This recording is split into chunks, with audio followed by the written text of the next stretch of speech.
Ça, c'est Jean. Oui. Il y en a une autre qui est plus douloureuse. Il y a celle-là, et puis il y a celle-là. Tu me permets, regarde. Voilà. Celle-là est encore plus troublante. Je ne sais pas si tu la vois bien. Voilà. Regarde le regard fiévreux qu'il a. Et si tu regardes bien, on a tous les deux, le père est pas loin, pèse déjà, on a tous le regard très angoissé.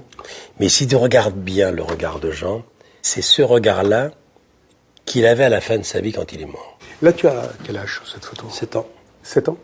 Elle a 60 ans, la photo. À un an près, elle a 59 ans. Elle est incroyablement moderne, je trouve, cette photo. C'est une photo, nous étions à 3 avec mes 3 frères. C'est une idée de ma femme. Elle m'a dit, c'est incroyable cette photo. Elle m'a dit, à chaque fois que je la vois, je te retrouve tellement. Donc on l'a coupée. Chez Lafont, ils ont foncé le pull tricoté par ma mère, car c'est ma mère qui avait tricoté le pull. Et on me dit souvent, mais il y a tout dans ce visage déjà, ce regard. Comment c'était Vire dans le Calvados? Alors Vire, tu nais là-bas, Balzac, dans cette maison. Balzac, Maupassant. Balzac, Maupassant, oui. Voilà, cette maison-là. Voilà, c'est ça. Il pleut 320 jours par an. Le Crachin, c'est une cuvette, sous-préfecture du Bocage normand. Basse-Normandie, 50 km de Caen, 65 km de la Bretagne, 50 km de Granville.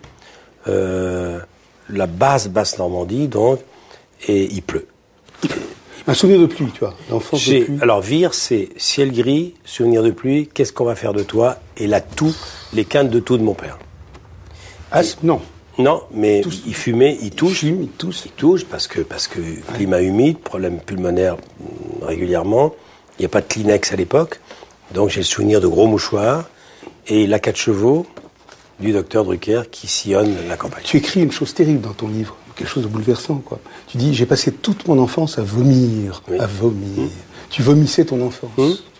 Parce que mon père, d'abord, l'odeur de la voiture d'un médecin de campagne, c'est l'odeur de médicaments, c'est comme l'odeur des voitures de pêcheurs, ça sent à la fois le gasoil et le poisson, et là, ça sentait les médicaments, et mon père, qui était un grand nerveux, un grand caractériel, un grand agité, il conduisait comme il parlait, comme il vivait, par à coups.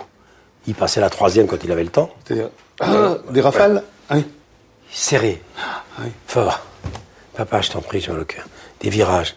Il continuait à parler, très volubile, ça j'ai hérité ça de lui. Une conduite tellement agitée que j'étais malade. Voilà. Donc le souvenir de Vire, c'est l'angoisse des mauvaises notes, la nausée, et le crachin. Et tu dis, en famille, quand il rentre, donc, j'imagine, j'arrête de respirer. Sa tyrannie écrase la maison. Oui. Il a failli m'épuiser pour la vie. Oui. Mais de façon inconsciente, car c'était un homme délicieux. J'imagine. Mais c'est presque un meurtre. Enfin, c'est presque enfin, c'est quelque chose qui est de l'ordre de l'étouffoir. Enfin, en fait, mes parents et les parents qui nous regardent ne sauront jamais combien le niveau sonore d'une voix, la vivacité d'une marche, la brutalité d'un pas qui monte un escalier 4x4, tous ces bruits-là terrorisent un enfant. Et toi, tu es là, hein, tu es dans la chambre du haut, là. Tout en haut. La chambre du haut, là, comme ça. Et tu dis, je me tirerai, j'ai peur. Qu'est-ce qu'ils vont faire? Il est 17h, mon père a fini ses visites, je suis déjà rentré de l'école, il monte 4x4. Première question, t'as fait tes devoirs? Qu'est-ce que tu fais à la fenêtre? Et comme j'entends, et quand j'entends les bruits, je m'assois, mais il sait que 30 secondes avant, j'étais à la fenêtre, que j'ai oublié de refaire une panique. Et à la fenêtre. Tu te sens toujours? Oui, quoi? Qu'est-ce que tu fais à la fenêtre de mal? 18h. Le panache de fumée de la locomotive du Granville Paris, 18h. Et ce train va à Paris pour moi. D'abord, pour nous, aller à Caen. Quand à 15 ans, je vais voir Brassens ou Raymond DeVos à Caen, c'est comme si j'allais à New York. Mais Paris, le train Granville-Paris qui serait à 18h pile. Et quand il part, je vois le dernier wagon, j'ai dit, un jour je vais monter dans ce train. Pour faire je sais pas quoi, mais monter dans ce train, c'était, ça y est, j'échappais à tout ça. J'échappais à qu'est-ce qu'on va faire de toi. Oui, c'est ça. Qu'est-ce qu'on va faire de toi? C'est-à-dire que tu le culpabilises tout le temps. Je ne suis bon à rien, je ne sais rien, je ne fais rien. Il faut dire que mon père les accumule. Oui. Mon père, qui est un bon médecin, mais un mauvais père, jamais patient, même avec ses malades, mais grand médecin, veut des résultats immédiats. Il veut que ses 3 fils soient 3 maillots jaunes. Jean, Il y excellent. aura un haut fonctionnaire, un préfet, un sous-préfet, il y aura un grand médecin, un écrivain, un musicien, un Chopin, un prix Goncourt. Il faut des résultats. C'est-à-dire que l'intégration par les diplômes. Hein. Voilà. Nous sommes venus d'Europe centrale. J'ai été naturalisé en 1937. Je suis roumain d'origine, l'Empire austro-hongrois. Je suis petit médecin. Je suis un généraliste. J'aurai un grand médecin. Un professeur agrégé de santé publique, un professeur de médecine, un Louis Pasteur, un inventeur. Il a réussi avec Jacques. Il a réussi avec Jacques. Hein, mon frère Jacques, il a inventé le vaccin. Il a découvert le vaccin contre l'hépatite B. Il est conseiller scientifique à l'ambassade de France à Washington. Il a créé l'Institut de veille sanitaire. C'est un épidémiologiste, professeur de santé publique, interne des hôpitaux, un très grand médecin. Et Jean Hénarque. Jean sort dans les 15 premiers de l'ENA. Il sort au cabinet d'André Malraux, à la culture avec un grand ministre de la Culture, c'est M. Duhamel, qui a laissé un souvenir ébloui. C'est les premières maisons de la culture. Il sort dans le cabinet de Malraux, Jean. Bon. Il me rejoindra par hasard à la télé. Donc, au milieu de tout ça, il fallait que, si j'avais choisi des saltimbanques, il fallait au moins que je sois ou Yehudi Menuhin, ou Rubinstein, ou un grand violoniste, tu vois, ou un grand écrivain. Oui. Ou un grand intellectuel. Mais pas entrer au service des sports à la télé. Mais injouable, quoi. Injouable. Moi, mon père, quand il rentre au Cognac-G un jour, il vient à Paris, il va au service des sports, il voit Chapat et Coudert, les pieds sur la table, qui joue à la belote, François Janin déjanté, Thierry Roland ailleurs, une espèce de bouge, parce que c'est vrai, je pèse mes mots, car j'ai assez de copains qui le font, que le journalisme sportif n'est pas le plus épuisant de tous les journalistes. Et quand mon père voit que le journaliste sportif, il est surtout occupé le week-end, il me dit d'abord, c'est un métier saisonnier. Qu'est-ce que tu fais en semaine? Ouais. Et rien que des feignasses, quoi. Il me dit, quand tu commentes Saint-Étienne, Bordeaux, ou les matchs de Pelé au Mexique le week-end, tu fais quoi en semaine? Bon. Et mon père vient, il voit tout ça, il redescend, je lui présente tout le monde, de fierté, et il me dit, si après ce que j'ai vu, tu réussis pas, t'es le dernier des derniers.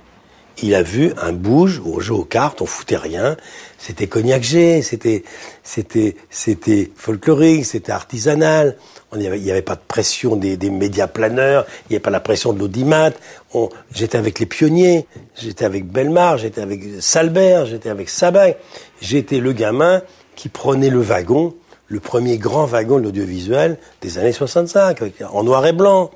Mais pendant que ton père regarde ça d'un air sévère, d'un regard dur, ce devoir d'excellence que tu vas passer ta vie, d'ailleurs, d'une certaine façon, à rembourser ce devoir d'excellence. Tu veux qu'il soit fier de toi. Ta mère, elle est comment? Les droits d'auteur de ce livre, c'est à mon père que je devrais les verser. Oui, je suis d'accord. Sans lui, il n'y a pas de livre. Hein. Non, il n'y a pas de livre. Sans ce regard dur, qu'est-ce qu'on va faire de toi, mon pauvre Michel? Ma mère, comment elle est par rapport à ça? Ma mère d'origine vénoise, très calme, qui était faite pour épouser un haut fonctionnaire ou un fonctionnaire. Donc surtout pas lui, quoi. Calme. Surtout pas Abraham. Mais ma mère m'a raconté quelques années avant sa mort. Elle me dit, tu sais, quand je suis venu en 1933, rejoindre ton père, qui était jeune interne au sanatorium de Carpape, j'ai su que je m'étais trompé. En arrivant, j'ai su. Que c'était pas lui. J'ai su que c'était pas lui. Elle a passé 40 ans avec lui. J'ai su que je m'étais trompé. Alors, plusieurs fois, je dis, mais pourquoi? Pourquoi oui. Mais elle me dit, qu'est-ce que tu imagines? On venait d'Europe centrale, la France des années 40, 50, tout ce qu'on avait vécu. À l'époque, des couples chaotiques et des couples discordants. On ne divorçait pas. Mais non, on attendait que les enfants soient sortis d'affaires. Donc, ma mère, elle voulait surtout que ses enfants réussissent. Et quand on a été sortis d'affaires, pour utiliser l'expression, elle avait 62 ans. Et là, ils se sont quittés. Ils se sont quittés. Ma mère est partie en 65. Elle avait 62 ans. Je suis venu l'attendre sur le quai de Gare Montparnasse. Je ne raconte pas ça dans ce livre, avec ses valises. Et elle est revenue vivre à Paris au moment où je rentrais à la télévision. Donc, elle a vécu, toute ma carrière de près jusqu'en 96. Elle a raté, c'est dommage, c'est l'émission qu'elle aurait préférée, Vivement Dimanche. Parce que Vivement Dimanche, c'est l'aspiration de ma famille. Mais elle a été heureuse avec moi, j'en suis beaucoup occupé, Jean était là. Donc elle a eu ses 2 aînés avec elle tout le temps. quelque part, c'était un peu sa vengeance. C'est-à-dire que je pars, mais au moins, je vais vivre à Paris avec mes 2 fils aînés. Elle habitait à côté de chez vous? J'ai habité avec elle, place Clichy, face à la cuisine de Léon Zitrone. Oui. Ensuite, ton voisin et ton patron. Voilà, mon patron. C'est là où j'avais mon rond de serviette, ma bouteille d'eau et ma boîte de fortifiant. Et ma mère a vécu tout, quoi. Elle était avec moi tout le temps. Il n'y a pas une journée entre 1965 et sa mort où je ne l'ai pas appelée 2 fois, plutôt qu'une. Il fallait que j'appelle maman 2 fois par jour. Il fallait qu'on dîne avec elle au moins 2 fois par semaine. La deuxième fois était sacrée, était le dîner du dimanche soir, après 7/7, car il fallait absolument écouter Anne Sinclair dans le silence religieux entre l'édito de Jean-Daniel de Nouvel Obs, entre l'édito de Télérama et Le Monde, qui était sa Bible. Elle avait 3 Bibles, ma mère. Ma mère, son rêve, c'était de rencontrer Jean-Daniel, qui était son idole. Quand j'ai rencontré Jean-Daniel, j'ai dit, c'est dommage que ma mère soit pas là, car je vous aurais demandé une photo de vous dédicacée. J'ai dit, ma mère a collectionné tous vos éditos sur le Proche-Orient pendant 30 ans. Il était absolument bouleversé. Je dis, monsieur Daniel, vous êtes... D'ailleurs, je vais consacrer un dimanche à la mémoire de ma mère. J'ai dédié cette émission à ma mère. Ma mère disait, tu sais, un jour, il faut que tu rencontres Jean-Daniel. Un jour, il faut que tu rencontres François Giraud. Ça, ce sont des gens bien. Parce que Platini, c'est bien, Mireille Mathieu aussi, mais à petite dose. Un jour, il faudra quand même que tu rencontres Rostropovitch, Yehudi Menuhin. Et l'idole de ma mère, c'était Chancel. J'en ai beaucoup voulu à Chancel pendant des années. Il était mon cauchemar. Parce que ma mère disait, est-ce que tu as vu hier chez Chancel Rostropovitch? Est-ce que tu as vu? J'ai dit, maman, je ne pouvais pas le voir parce qu'à la même heure, je faisais une émission. C'est quoi déjà? Maman, j'avais une émission face à Chancel, j'aurais pu imaginer qu'à un moment donné, tu regardes mon émission. Ma mère était surréaliste. Un jour, je lui ai dit, tu sais, elle me dit, dis-moi, j'ai entendu un chanteur qui s'appelle François Valéry. Il est de la famille de Paul. Tu vois, ma mère aurait dit, tu vois, ma mère, par exemple, comment elle s'appelle cette animatrice de TF1, Carole Rousseau, ça ne pouvait être que la de Jean-Jacques. C'est une arrière-petite de Bien Jean-Jacques, sûr. oui. Et un jour, je lui présente Hervé Villard, elle me dit, vous avez donc grandi au Festival d'Avignon? Non, pas du tout. Tu vois, c'est-à-dire que ma mère, elle a mis des années et des années à comprendre qu'il fallait pas confondre la culture et l'intelligence, qu'il y a des cons couverts de diplômes, et il y a des gens très cultivés qui sont des inaptes à la vie, et qu'il fallait pas tout mélanger. C'est très mignon quand François Mitterrand te remet la Légion d'honneur. Ah oui. Il lui dit un petit mot aimable, elle lui dit... Non, en plus c'est une coïncidence troublante. Un jour, je rencontre Charras, qui me dit... Vous allez le conseiller de François Mitterrand. Oui, qui dit, vous savez... ancien ministre. J'ai vu que vous êtes sur la prochaine liste décoration. Et ça vous ferait plaisir d'être décoré par le président? Parce que j'avais déjà su Gabriel à 2 pas du bureau du président. Je dis, attendez, le président Mitterrand me remet un d'honneur, ma mère tombe. Ma mère c'était son idole jusqu'au moment où on a eu une discussion sévère à cause de l'affaire Bousquet. Mais ma mère, c'était l'ASFIO, le Front Populaire, et puis bien entendu Mendès, l'idole de la famille. Alors j'ai dit à Charras en rigolant, c'est le plus beau cadeau de ma mère. Il m'appelle le soir même, telle date, Mitterrand va vous décorer. Et ma mère vient, s'achète une robe neuve. Et là encore le hasard, il y a beaucoup d'hasard dans ma vie, c'est que c'est le jour de ses 80 ans. Quel plus beau cadeau pour ma mère. Alors elle vient, etc. Elle me dit, qu'est-ce que tu vas dire? Bah, j'écoute maman, on me décore, j'ai pas de discours à faire, tu sais, c'est lui qui fait un discours. Oh là là, mais à quel titre? Mais je sais pas. Mais j'ai su que c'est M. Carignon, le ministre de la Communication, qui m'a proposé la Légion d'honneur. Il me dit, mais t'as fait quoi? C'est ton frère qui doit la mériter, ton frère aîné, il a fait l'ENA. T'imagines la cruauté de ma mère qui ne se rendait absolument compte qu'il y avait des mots qui tuent. C'est-à-dire, il y a un point commun, il y a une constante dans la famille Drucker, c'est les mots qui tuent. Et pour s'excuser, surtout de la part de mon père, seul le résultat compte. Ne confonds pas la forme et le fond. Mais je dis, papa, t'as entendu ce que tu viens de dire? On s'en fout, seul le résultat compte. Bon. Je dis, oui, mais la forme, c'est important, la forme. Papa, il y a des mots qui tuent, même si tu les as oubliés. Il passait son temps à s'excuser, à envoyer des bouquets de fleurs. Et donc, on est décoré.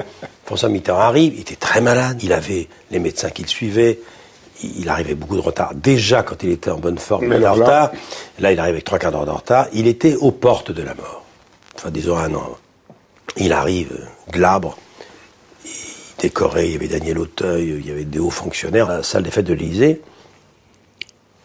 Éblouissant.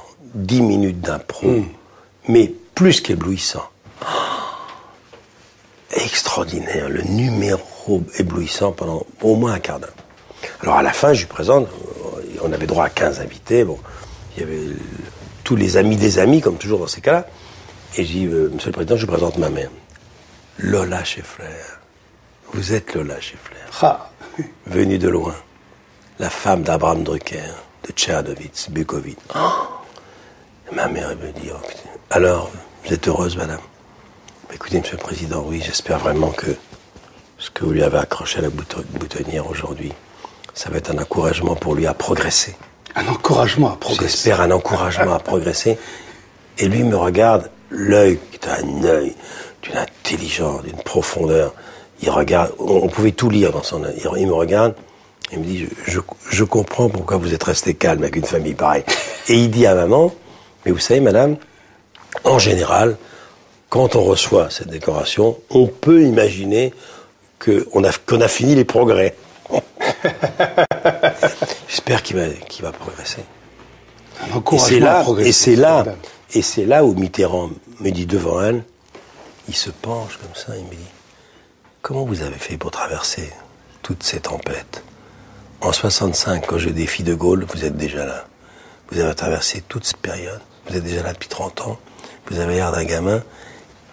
Comment vous avez fait? Je dis, Monsieur le Président, alors là, je vais vous répondre sur un sujet qui est le vôtre. Donnez du temps au temps. C'est vous qui l'avez écrit. La gestion du temps, vous en savez quelque chose. Il me dit oui. Et là, il me dit une chose extraordinaire. Extraordinaire. J'ai manqué de répartie car j'avais peur d'être insolent. Oui, il me dit, avec le recul maintenant, j'aurais dû le faire. Il me dit, donnez du temps au temps, en n'oubliant jamais, mon cher Drucker, que vos téléspectateurs que je connais, qui sont mes électeurs, appartiennent à un pays sans mémoire. Et j'ai failli lui dire, vous en savez quelque chose, j'ai pas osé. Toi, tu n'as jamais eu un moment où tu t'es dit, là, je fais l'écart au sens de, je deviens insolent, justement, j'ose pas lui répondre ça, ou à la télé, j'ai une mauvaise répartie, je franchis la ligne, je sais pas comment, j'en ai marre de cette image-là qui me colle. Beaucoup de temps. Hein? Maintenant, oui. Maintenant. Ouais, il a fallu 40 ans. Tu sais, maintenant, tu oses, tu y vas. Oui, alors je n'aurais jamais l'insolence d'un Miller, d'un Bénichou, d'un Ardisson, de Fogiel. C'est pas ma génération, ça, c'est pas mon truc. Parce que j'ai traîné, c'est lui, pendant des années, le complexe de l'inculture, le complexe du sans diplôme. Qui je suis pour poser cette question-là? Qui je suis? Quelle est ma légitimité? Et s'il me répond ça, et j'ai pas de réponse. Et qui vous êtes là pour me demander ça, vous? C'est ça? Voilà. Et j'ai eu beaucoup de mal. Maintenant, c'est plus facile. Par exemple, quand je vois une autre Drucker, Marie Drucker, ouais. Elle là... Ouais. Sans détour, là, son elle truc. Elle est limite insolente. Hein. Oui, ça elle lâche pas le morceau. Et moi, j'ai eu beaucoup de temps. Alors, ça a pris beaucoup de temps. C'est pas en même temps, j'aime parce que j'aime être aimé, je suis tellement bien là où on aime, et c'est tellement doux et bien. Enfin, c'est vrai. Tout c'est vrai. C'est pas une critique. Ne pas brusquer, rester bienveillant quoi qu'il arrive. En fait, mon émission du dimanche aurait pu s'appeler « Qu'avez-vous fait de vos 20 ans ?» Comme le dit le poète. C'est un peu ça. Bon. Qu'avez-vous fait de vos 20 ans? Mais les questions qui fâchent... Ou le bonheur d'être ensemble. Oui. Les questions qui fâchent, j'ai toujours pensé que les faire poser par d'autres qui le feraient mieux que moi donnerait un meilleur résultat. Ça a été ton génie aussi, de faire appel à ces gens. C'est pour ça que Bénichou, que Miller, que Gueluc, que Laurent Gérard, que Adormano et que Canteloup. Oui, c'est ça. Mais toi, tu t'es dit, je ne suis pas légitime pour fâcher. Voilà, ça manque de confiance en moi. En disant, je ne suis pas légitime. Mais maintenant, je m'aperçois que tout ça est fini et que... Tu aurais envie de quelque chose de plus escarpé? Oui, absolument. C'est-à-dire que si Mitterrand était devant moi aujourd'hui, me faisait la réflexion qu'il m'a faite ce jour-là, je lui aurais dit, à propos un pays sans mémoire, vous en savez quelque chose. Il faut que vous sachiez, Monsieur le Président, que j'ai beaucoup hésité avant d'accepter cette décoration, parce que l'affaire Bousquet... Mais restez là. Alors maintenant, j'ai trouvé une autre façon de ne pas être tout le temps masqué, c'est la dérision.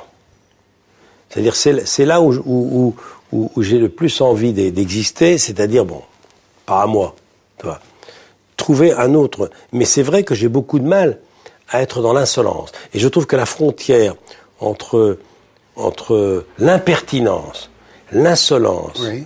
elle est souvent très mince. Hein. Toi qui fais de l'antenne, tu le sais. Hein. On a vite fait. Mais par exemple, oui. quand Ségolène Royal me raconte, alors je lui ai pas demandé, c'est très douloureux d'être une femme trompée, je lui ai pas demandé. Non. Je lui ai pas demandé. Elle me dit, vous savez, c'était très douloureux, vous savez, de découvrir son infortune. Mais tu es dans la vraie empathie ou tu es dans l'empathie feinte? Enfin, je veux dire, mais c'est pas... Non. Moi, j'ai le goût des autres. Tu as le goût des autres, vraiment. Oui. Et c'est ça qui t'a donné le goût des autres. Cette espèce de traversée comme ça. Ils m'intéressent tous. Ils t'intéressent tous. C'est-à-dire que tu te dis toujours, il y a un truc à prendre chez ce mec. Tous. Même le type a priori que tu trouve le plus en... Sauf que je pourrais pas être en empathie avec Le Pen. Ça, c'est un jeu. Ça, tu l'as jamais invité, d'ailleurs. Non, mais je pourrais pas. Tu peux pas. Non, je pourrais pas. En plus, mes parents me le pardonneraient jamais. Oui. Même s'ils sont plus là. Au grand tribunal. Au grand tribunal ne le pardonnerai jamais. Le seul qui t'importe, quoi. Ah oui, évidemment. Oui, bien sûr. Mais là, j'ai un blocage. Mais toi, en dehors de ce Le Pen... Tu sais pourquoi? Parce qu'il va me séduire. Oui. Il est suffisamment fort pour me séduire. Je veux pas être séduit par lui. D'accord. Donc, en dehors de lui, tu trouves toujours du miel chez les gens. Toujours. De dimanche en dimanche, de semaine en semaine, de ce que tu veux en ce que tu veux. Que ce soit un petit chanteur populaire. En 40 ans de télé. Ouais. Non, il y a 3 catégories. Alors, je vais te répondre franchement. Il y a 4 catégories d'artistes. 2 gens. Il y a des gens qui ont beaucoup de talent et que j'aurais préféré ne jamais rencontrer parce que humainement méprisables. D'accord. Il y a ceux qui se prennent pas ni pour Aragon, ni pour Ferrat, ni pour Brel, ni pour Ferré, le gros de la troupe, qui ont fait des carrières populaires, qui sont aimés, je respecte. Estimable, tu respectes. Estimable. D'accord. Chapeau l'artiste. Et qui la ramènent pas, et surtout qui donnent pas de leçons.